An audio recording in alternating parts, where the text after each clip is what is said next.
Bonjour à tous. Nous allons aujourd'hui vous donner un éclairage sur les résultats 2016, donc avec Franck Terner et Marc Verspiek. Alors messieurs, avec un résultat d'exploitation pour le groupe Air France KLM d'1 milliard d'euros, est-ce qu'on peut dire qu'Air France va beaucoup mieux et qu'on peut un peu souffler? Effectivement, Air France KLM a annoncé un résultat d'exploitation de 1 milliard d'euros. Mais c'est l'addition du résultat d'Air France, 372 millions, et de celui de KLM à 680 millions. Il faudrait dire seulement 372 millions pour Air France. C'est un résultat que je vais qualifier de modeste. Il est d'ailleurs inférieur à celui de 2015. Nous avions dégagé pour mémoire 426 millions sur le même périmètre. Bon, nos résultats sont de plus essentiellement dus à la baisse du pétrole. Alors, non, on ne peut pas souffler. Notre recette reste sous pression, nous le savons, nous devons poursuivre et amplifier nos efforts, et ce dans tous les métiers de l'entreprise. Pourquoi dire que ces résultats sont modestes? Ce résultat est modeste d'abord parce que nos concurrents vont annoncer de bien meilleurs résultats que nous. Comme le soulignait Franck, ce résultat 2016 a été réalisé dans un contexte de prix du pétrole très favorable. Notre facture carburant a baissé de plus de 800 millions d'euros. C'est un résultat modeste également au regard du cash que nous avons généré. Ici, ce n'est pas du résultat d'exploitation dont on parle, mais bien du cash, la trésorerie issue de nos opérations, et qui s'élève à 160 millions d'euros pour la société Air France, soit juste 1% de notre chiffre d'affaires. C'est faible, c'est trop faible. Pourquoi ? Parce que le plus important pour nous, collectivement, c'est de préparer les investissements de demain. La flotte, les nouvelles cabines, les nouveaux produits et services, notamment dans le domaine du digital. Tous les métiers sont concernés.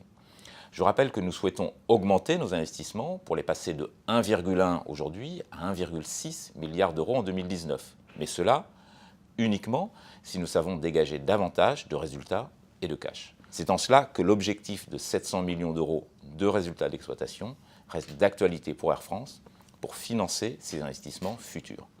Alors, même si ce résultat est modeste, il faut bien dire qu'Air France a dégagé un résultat positif, et c'est grâce aux efforts de tous depuis plusieurs années. Sans tous ces plans d'action, soyons clairs, nous n'y serions pas arrivés. À la fois sur la recette, avec des actions de relance dans un contexte post-attentat qui était très difficile, nous le savons, mais aussi sur les coûts pour lesquels nous avons réussi à baisser nos dépenses. Et je note d'ailleurs que nous avons réalisé des gains importants en matière d'achat, plus de 80 millions de gains achats. Enfin, ce résultat, il faut continuer à le consolider par métier. On note un tassement de la profitabilité côté cargo, un petit peu moins côté maintenance. Et puis nous avons une difficulté qui s'aggrave sur le réseau moyen courrier d'alimentation du hub. Sur ce dernier point, je voudrais dire que la mise en place au plus tôt de notre projet Boost, c'est-à-dire cette nouvelle compagnie que nous souhaitons mettre en œuvre à CDG, est indispensable parce qu'il ne faut pas perdre l'avantage sur nos parts de marché. C'est un impact sur le moyen courrier, mais c'est aussi un impact sur l'alimentation des lignes long courrier. C'est tout à fait majeur que nous arrivions à mettre en place ce projet. Pourquoi KLM fait-elle mieux qu'Air France? Plusieurs facteurs peuvent expliquer cette différence de rentabilité entre Air France et KLM. D'abord, il y a des effets conjoncturels comme les attentats côté français, le coût des grèves, plus de 130 millions d'euros, et d'autres comme une différence dans la mise en œuvre du plan d'adaptation dans le domaine du cargo qui a été réalisé un peu plus tôt côté français que côté néerlandais puisque KLM a réduit sa flotte tout cargo en 2016. Il y a aussi des raisons structurelles également, avec un niveau de taxes et de cotisations sociales qui est moins lourd aux Pays-Bas qu'en France, on le sait.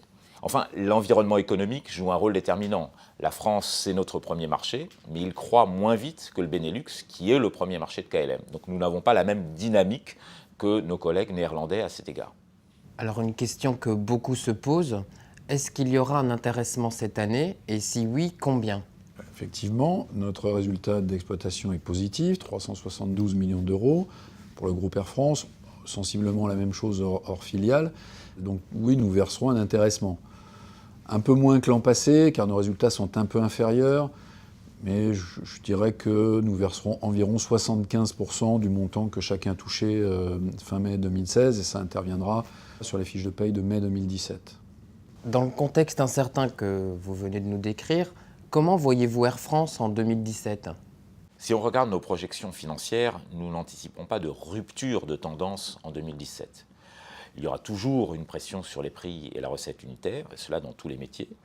Deuxièmement, le prix du carburant montre des signes d'augmentation. Il n'y aura donc pas de gain sur notre facture carburant, voire même une légère hausse à prévoir. Néanmoins, l'élément nouveau, c'est que nous visons une croissance de l'offre d'environ plus 2%.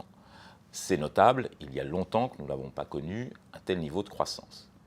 Mais cette croissance n'est pas liée automatiquement à une progression de notre résultat. C'est à nous de démontrer que la croissance peut s'avérer rentable. Nous devons stimuler nos ventes, c'est le challenge confié aux commerciaux et à la distribution. En parallèle, nous devons mener à bien nos plans d'action pour baisser nos coûts, internes et externes. Nous l'avons fait en 2016, nous saurons le faire en 2017. Notre performance économique doit s'inscrire dans une performance de chacun des métiers. Il faut travailler avec constance et précision sur la performance opérationnelle et sur la satisfaction client, et nous savons que les deux sont très liés.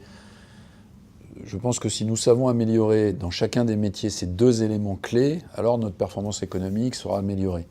Je compte sur l'engagement de chacun d'entre vous sur ces points.